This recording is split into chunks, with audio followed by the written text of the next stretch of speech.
Сайн байцгаана уу хүүхдүүд.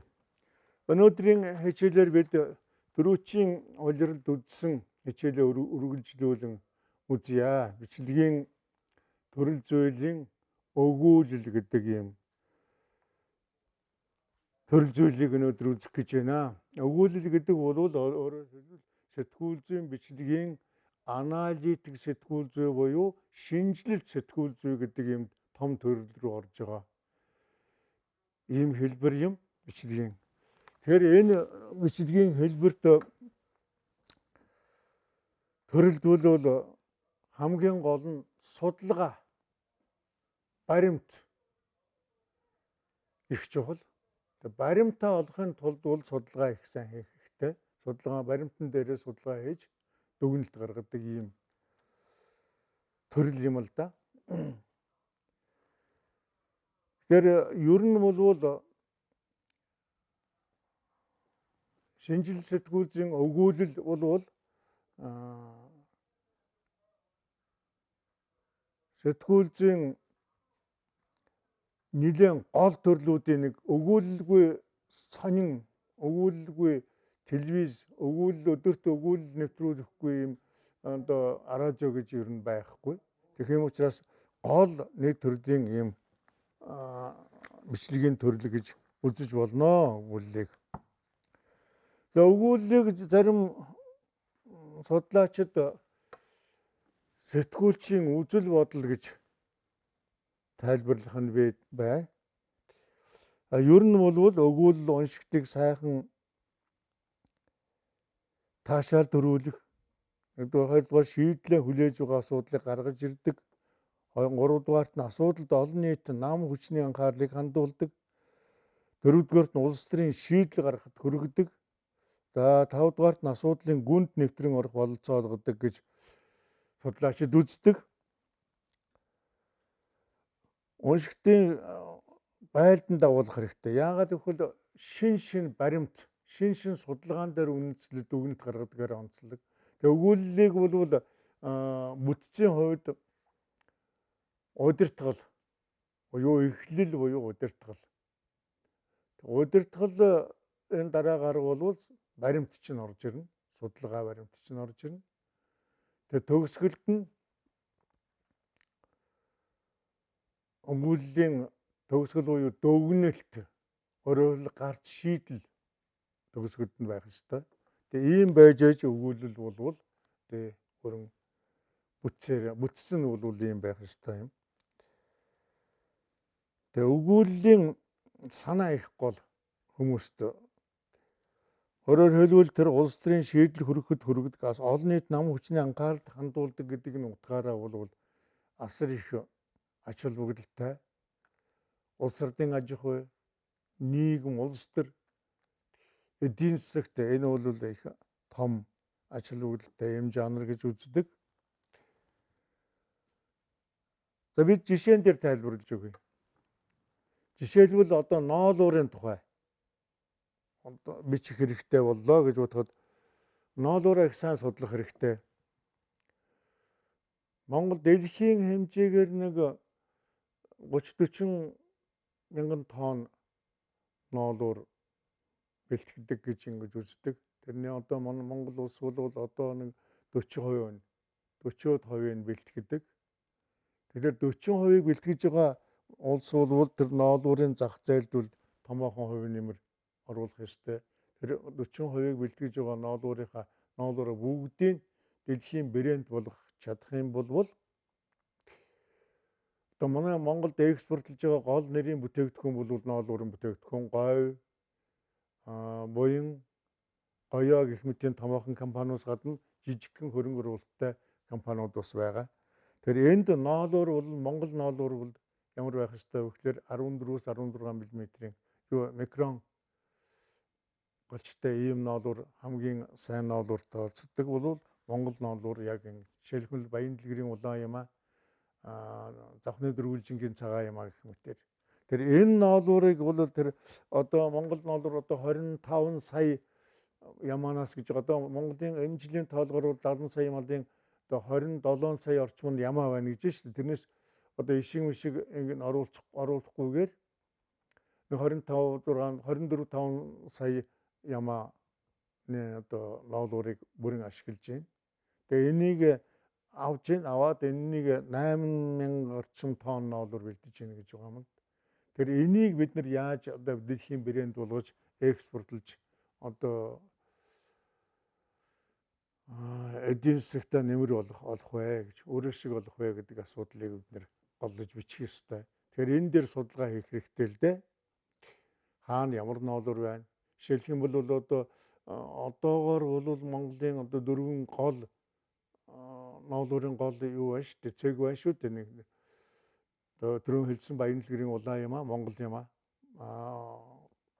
Авхны дөрвөлжингийн цагаан ямаа. Энэ хоёр бол гол одоо хамгийн дээд зэргийн ямаа. Говь 3 сайхан говьд бол хар ямаа, говийн хар ямааг цэрэн содномгой, дөрийн шагналт, цэрэн содномгой дооны үйлдвэрийн ямаатай релизжүүлж говь 3 сайхан гэдэг сайхан ямаа гаргасан. Тэгэхээр хар өнгөтэй ноолуур гардаг, хар ямаа голдуу байдаг юм учраас хар ноолуур бол бүтээгдэхүүн хийхэд хар өнгөнөөс өөр өнгө ордоггүй. За эрчмийн хар ямаа хөвсгөлдүүл байдаг. Тэгэхээр гэх мэтийн ийм хэдэн ямаануудаас аль нь ашигтай вэ? Аль ямааг бид нэр хөгжүүлэх ёстой вэ? Аль ямааг өсгөх хэрэгтэй вэ? Энэс ямар ноолуур авах вэ? Яаж энэ бүтээгдэхүүн гаргаж эдийн засагтаа нэмэр хандив оруулах вэ гэдэг нь амьдрал ахуйг дэвшүүлэх вэ гэдэг ийм асуудлыг бид нэр бичих хэрэгтэй юм аа. Тийм учраас энэ дээр судалгаа хийх хэрэгтэй. Судалгаа хийх хэрэгтэй. Тэгэхээр энэ 1980-ад оны сүүл 90-ад оны ихээр бол Монголын радио сүүдрэн томцсон ямаа гэдэг 9 цуврал нэвтрүүлэг хийж ирсэн. Тэгэхээр энэ нэвтрүүлгээр юу хэлсэн бэхлээр ямааны энэ ноолуурын түүхүүдийн чанар муудаж байна. Жишээлх юм бол тоогоор хөөцөлдөж байна гэсэн ийм санаа гаргасан хамгийн гол нь. Тэгэхээр энэгээрээ бол бид бол энэ говь 3 сайхан одоо эрчмийн хар ямааг бол өргөжүүлэхгүй тусдаа бүс болгож ингэж үржүүлэх. За Сүббаатарын Баянлгэрийн улаан өөрөөр Монгол жинхэнэ Монгол удмын ямааг бол бид нар өсөх хэрэгтэй юмаа гэсэн ийм санааг бол дэвшүүр тавьснараа энэ бүсчилж өгсөн энд бол ямааны энэ бүсчилсэн нутгийг бол зааж гаргаж өгсөн ийм ач холбогдолтой юм аа. Тэгэхээр ямааны тухай одоо хэлэхэд ийм бол бусад түүхүүдийг бол бид яаж боловсруулж байна? Уул уурхаараа бид нар улс төрлөө хэтэрхийлэх яваад байна шүү дээ. Энэгээр бол хангалттай бичиж байна. Тэгэхээр одоо эдийн засагт маань малынхаа Монгол орн мал аж ахуйн орн 70 сая малынхаа ашиг шимийг түүхийдэг яаж боловсруулж байна вэ? Түүхийгээр нь гаргаж байна уугүй юу гэдэг дээр анализ хийх хэрэгтэй, судалгаа хийх хэрэгтэй. Энийг судлагдсны үндсэн дээр сэтгүүл зүй бол бусад төрлүүдээс бол уран зохиол, кино, жүжиг бусад төрлүүдээс юугаар ялгах баримтаараа ялгаатай. Баримтаа бид нар олж авах судалгааны үр дүнд баримтаа хөдөлшгүй баримтаа олох хэрэгтэй. Энэ дээр тулгуурлаж одоо хөдөлшгүй баримтаар тулгуурлаж хүмүүст санаа гаргаж шийдэл гаргаж өгөх хэрэгтэй. Энэ бол өгүүлэл бичих хамгийн гол. Өгүүллийн одоо хэл бол ямар хэл байх вэ гэхээр энгийн нийлмэл өгүүлбэр байвал их тохиромжтой байдаг. Ялангуяа радио нэвтрүүлэг, радио телевизд бол ярианы хэл энэ дээр бол энгийн нийлмэл өгүүлбэр байвал их аятайхан байдаг. Хүнд ойлгомжтой. Сонин болвол хавсарсны нийлмэл өгүүлбэрээр бичиж болно. Тэрийг барьж тавьж байгаа хэд дахин уншиж учрыг ойлгож болно. Учиргүй их урт хавсарсан нийлмэл өгүүлбэр бичихээр радио, телевизийн сонсогч үзэгчдэд хүрдэггүй. Төрүүчийнх нь мартаа сүйчийн өгүүлбэртэйг л хоцордог юм байдаг. Тийм учраас энэ дээр бол хэлний хувьд л анхаарах хэрэгтэй. Их сайхан уран сайхны өгүүлбэр орохыг төдийлөн их анзаардаггүй. Өөрөөр хэлбэл энгийн сайхан ойлгомжтой хэлээр учир явдлыг даниулж бичих энэ шаардлагатай болдгоо. Тэгэхээр энэ дээр бол нэг юм нийгмийн шаардлагын нэмгэн тэрлэгний онол гэж бас энэ үйл дээр нэг юм ярьдаг юм л да. Өөрөөр Нийгмийн шаардлагын олно гэдэг маань юу гэхээр тэгэхээр шаарлаг хийхэд бол өөрөөр хэлбэл за жишээлбэл энэ шаардлагын төмөр гэж бодъё. Тэгэхээр энэ дээр бол мах орно, сонгон орно. За өөр төмөсч орох юм уу? Тэгээд одоо бас мах орно. Гэх мэтээр ингээд энэ сайхан амталсан мах орж ирж штэ. Энэ бол энэ сайхан амттай баримт. Энэ баримтыг хэлхэж энэ юунд шаардлагын төмөрт ингэж холбож амт оруулж ингэж давсалж амттай сайхан хоол шаарлаг бэлтэж байгаа. Тэгэхээр энэ яагаад ингэж хэлж яах вэ? Энэ сайхан амттай баримтуудаар энэ нефт гарах санаа чинь энэ шаардлагын гол төмөр гэж ингэж хэлдэг л дээ. Тийм учраас энэ нэмгийн шаардлагын онол гэж олон сайхан баримт байх тусмаа нефт гарах тэргээр гаргаж нефт гарах юу хэлэх ямар шийдэлд хүрэх вэ гэдэг энэ санаа гаргаж байна. Тийм учраас энэ нэмгийн шаардлагын онол гэдэг юм байна. Нөмгөн тэрлэгний онол гэдэг бол баахан баримт тоочоод юу хэлэх гэж байгаа юм байхгүй. Хэлэх гэсэн санаагаа гаргаж чадахгүй зүгээр баахан баримт зарим нь баримтгүй зүгээр нэг сайхан үг хэлээд сайхан уран үг хэлээд шүлэг уншаад ингээд дуустдаг ийм тал бий. Тэгэхээр энийг бол нэмгэн тэрлэгний онол гэж байгаа. Тэгэхээр нэмгэн шаардлагын онол гэдэг нь үл энэ. Тэгэхээр өгүүлэлд бол энэ их хамгийн чухал. Хоёрдугаарт нь хамгийн бас нэг гол бодох юм бол тэр mind map хийх арга гэж байдаг. Mind map хийх арга гэдэг бол судалгааны гол юм. Тэгэхээр сайн ноолор сайн цамц сайн ноолоор нь түүхий юу бэлтгэхийн тулд үйлдвэрлэхийн тулд ямаагаа их сайн сонгож үржүүлэх хэрэгтэй тийм үү? Тэрнээсээ сайн ноолоор өөрөөр хэлбэл 14-өөс 16 микрон нэм голчтой ноолоор Монгол ноолоор.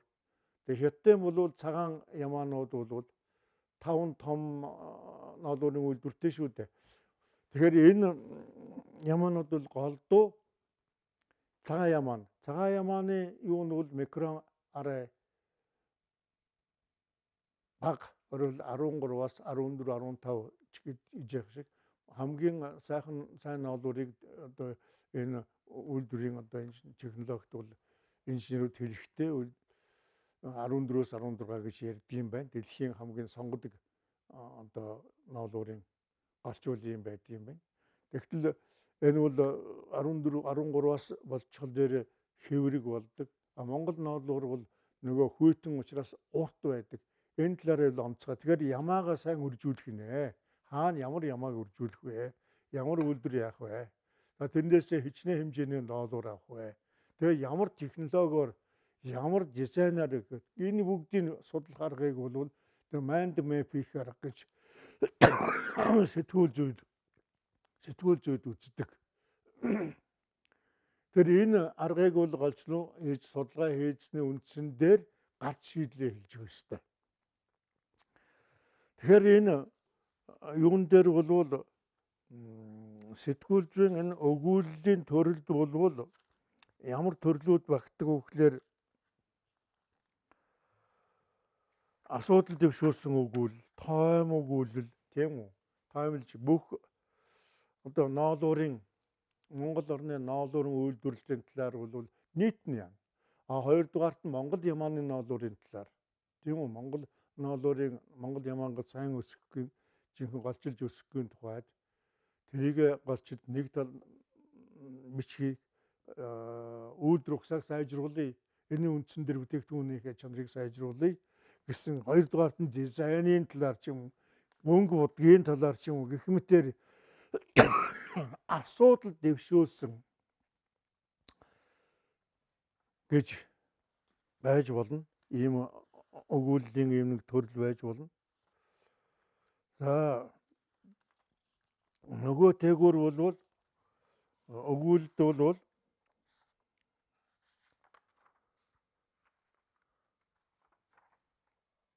тойм асуудал дэвшүүлсэн. За дөрөвдүгээрт нь бол тайлбар өгүүлэл гэх мэтийн 3-4 одоо хэлбэрүүд байдаг. Дотоод хэлбэрүүд, өгүүллийн дотоод хэлбэрүүд. Тэр өгүүлбэрийн энэ дотоод өгүүллийн дотоод хэлбэрүүдийг сайн ойлгох хэрэгтэй.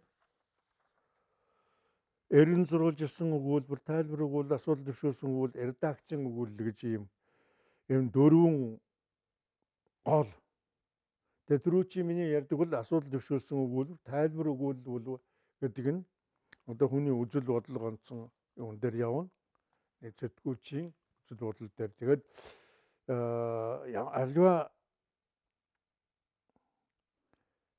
нэг асуудал тайлбар өгөх. Хууль зүй тайлбарлах тийм үү? Хууль тайлбар их хурлын одоо гарч байгаа шийдвэр төрийн 3 өндөрлөгөөс гарч байгаа шийдвэрүүдийг тайлбарлах гэх мэтээр. Тэнд тайлбар өгөх. Эрен сурвалжлах гэдэг бол даалд байгаа юмыг цаана байгаа юмыг бид нэр хэлсэн шүү дээ. Эрен сурвалжилж ил гаргаж тавьдаг. Редакцийн өгүүлбэр гэдэг бол тэргүүн өгүүлбэр гэдэг сан дээр үл байдаг л да. Гэх мэтийн юмар. За асуудал үйл явдлыг шинжлэх ухааны үүднээс тайлбарлах хэрэггүй. Тухайн асуудлаар бол бүхэл бүтэн зохиол туурах шаардлагагүй. Альва үзэл бодлыг хууланд тулгуур хэрэггүй. За сэтгүүлчийн хүрээнд ажиллах хэрэгтэй гэж ингэж үздэг. Тэгэхээр тайлбар бэлтгэх үед өгүүл бичих үед сонсогчдод ховийн үзэл бодлоо илэн далангүй илэрхийлэх боломжтой байдаг. Гэхдээ энэ бол сонсогдож байгаа шиг тийм амар хэлбэр зүйл биш юм аа. Учир нь тайлбар маш тодорхой зорилго агуулдаг. Тайлбар гэдэг бол хүн бүр юу дуртайгаа ярьж байдаг цаана газар биш. Тийм учраас хэрв та сэтгүүлч хүний хувьд ямар нэг сэдвээр тайлбар бичих гэж байгаа бол сонгосон асуудлаа маш нарийн мэдэж байх шаардлагатай. Өөрөөр хэлбэл судалгаатай байна гэсэн үг. За нөхцөл байдал, учир шалтгаан, уялдаа холбоог мэдэх ёстой. Мөн тухайн асуудлаар эерэг болон сөрөг ямар нотлогоо байр суурь байж болох тухай ойлголттой байх чухлаа. Тайлбар мэдээллийг үнэлж эмх замбраанд оруулдаг. Сэтгэлийн хөөрөлд автсан хүний ойлгомж муутай утга агуулгагүй хов яриа болон хуурч болохгүй. Өөрөөр хэлбэл баримтын цуглуулга байж болохгүй. Энэ дээр дүгнэлт анализ хийх хэрэгтэй. Эцсийд та сонсогчдод итгэл үнэмшил төрүүлэхийг хүсэж байгаа үед тиймээс бусдыг дайрч гутаанд оромжлуулахгүй хэлний бүхэл баялаг боломжийг ашиглах хэрэгтэй. Оновчтой томьёолсон дүгнэлт хийж болдог. Харин гүтгэн оромжлох, үзэн ядах, хүчирхийлэлд уриалан дуудахыг хязгаарч зөвшөөрч болдоггүй юм аа. За сонсогчдод итгэл үнэмшил төрүүлэхийг зорж байгаа учраас тайлбар бичихтэй маш сайн бодож төлөвлөх ёстой. За бичиж эхлэхээс өмнө хөндлөхийг хүсэж байгаа гол санаануудаа тэмдэглэж аваа. За ямар сэдвийг хөндлөх вэ? Энэ сэдвтэй холбоотой ямар асуулт танд маш их зөрчилтэй санагдаж байр суурьаа илэрхийлэх нь чухал. Энийг яаж гаргах вэ гэдэг үндсэн асуудлаа томьёолох хэрэгтэй. Дараагаар нь энэ үндсэн асуулттай холбоотойгоор та ямар байр суурьтай байна вэ гэдгийг гаргах хэрэгтэй. За дараагаар нь тэрхүү байр суурийг хамгаалахын тулд танд ямар нотлогой жишээ баримт байна вэ? За дараагийн дугаарт нь таны байр суурийг үгүйсэх ямар сөрөг нотлогой байж болох вэ? Түүнийг та хэрхэн няцаах вэ гэж. За амгаас бол таны тайлбарыг сонссон хүн юуг ойлгож ямар үзэл баримталд хүрэх ёстой вэ гэдгийг эхлээд төлөвлөж сайн бичих хэрэгтэй. Тэрэн дээр баримтаа сайн цуглуулах хэрэгтэй юм аа. За бүтцийн хувьд бол эхний өгүүлбэр маш чухал байдаг. Их хүчтэй эхлэл зүгээр гэж ингэж үздэг судлаачид. Эхнээсээ л та өөрийнхөө эерэг сөрөг эсвэл эерэг байр суурийг хүчтэй илэрхийлж сонгогчдыг байлдан дагуулах ёстой гэж. Тиймээс тайлбарыг ямар нэгэн яожирсан хатгсан үг хэллэг байр суураар эхэлж болдог. Ийм өгүүлбэр уншсан сонсогчдыг сониуц зан хөдөлж анхаарлаа хандуулдаг. Тэгэхээр тоомч хэлсэн зүйлээ хэрхэн нотолж юу хэлхийг сонирх нь мөн түүний үзэл бодол тоомчдынхтай таарах эсхийг мэдхийг хүсдэг. Эхний чухал алхмаа амжилттай хийлээ. Та хүчтэй томьёолсон эхний өгүүлбэр сонсогчдын анхаарлыг бүрэн татаж чадлаа. Тиймээс одоо та бүхнийг алдахгүй байх нь чухлаа гэж. За баримт маш их чухал гэж бид нар түрүүнд жишээ баримтаар тодорхой ярьсан. Тийм учраас таны сэдв цаг үеийн олонд хамаатай асуудалтай холбоотой байлаач сонсогч холбогдох бүх мэдээллийг санаж байна гэж бодох хэрэггүй. Тиймээс тухайн асуудалтай холбоотой гол баримтуудыг одоо урьдчилж авах хэрэгтэй гэж. Тэгэхээр энэ дээр бол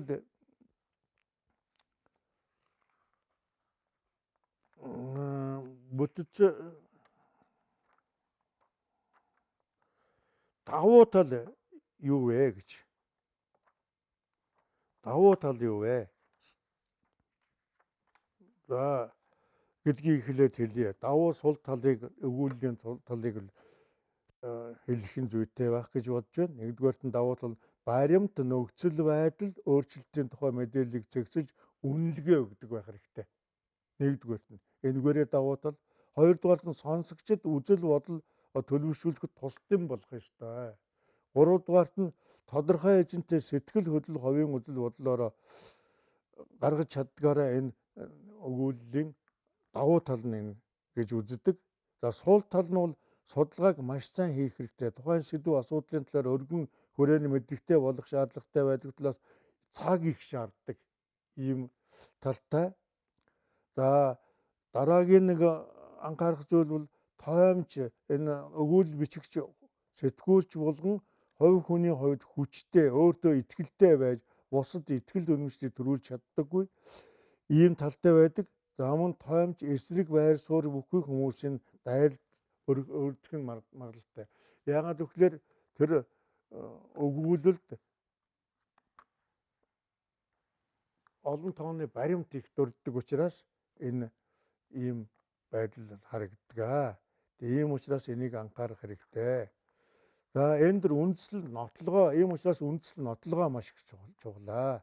Энэ хэсэгт нөхцөл байдлын тухай бүрэн дүүрэн ойлголт өгөхийн тулд илүү нарийн мэдээлэл, учир шалтгаан, үйл ажиллагааг дэмжиж эсвэл эсэргүүцэж байгаа хүмүүсийн санаа үндэслэлийг дэлгэж өгөх ёстой. Энэ бол тайлбарын энэ өгүүллийн хамгийн чухал хэсэг. Энэ хэсэг зохиогчийн байр суурийг хамгаалах баримт нотлогоог оруулдаг. Эсрэг талын байр суурь үндэслэлийг өөрийн илүү хүчтэй баримт тайлбараар няцааж шүүмжилтэй мэтгэлцэн хэлбэрээр бичвэрийн агуулгыг өрнүүлж болно. Ийхүү зохиог сонсогчдод алхамаар өөрийн байр суурийг ойлгомжтой болгож төгсгөлийн хэсэгт өөртөө бүр мөсөн итгүүлдэг. Гэхдээ бичиж буй тайлбар тань асуудал дэвшүүлсэн өгүүлэл болж хоёрхаас болгоомжил гол хэсгийн дараа хүчтэй бичнэ. Өөрөөр хэлбэл тайлбар энэ асуудал дэвшүүлсэн өгүүлэл хоёрын ялгааг хэлж байна л да энэ дээр. Тэгэхээр бид нар сая тайлбарын тухай нэлээд дэлгэрэнгүй ярьлаа. Тэр асуудал дэвшүүлсэн өгүүлэл гэдгийн талаар түрүүнд бид нар ярьсан. Тэгэхээр бид өнөөдрийн хичээлээ ингээд өндөрлөө. Дараагийн хичээлээр тэгээ өгүүллийн редакцийн өгүүллийн 8 зарчмуудыг өгүүллийн зарчмуудын тухай бид нар тайлбарлаж ярих болно. За энэ хичээлээ дууслаа баярлалаа.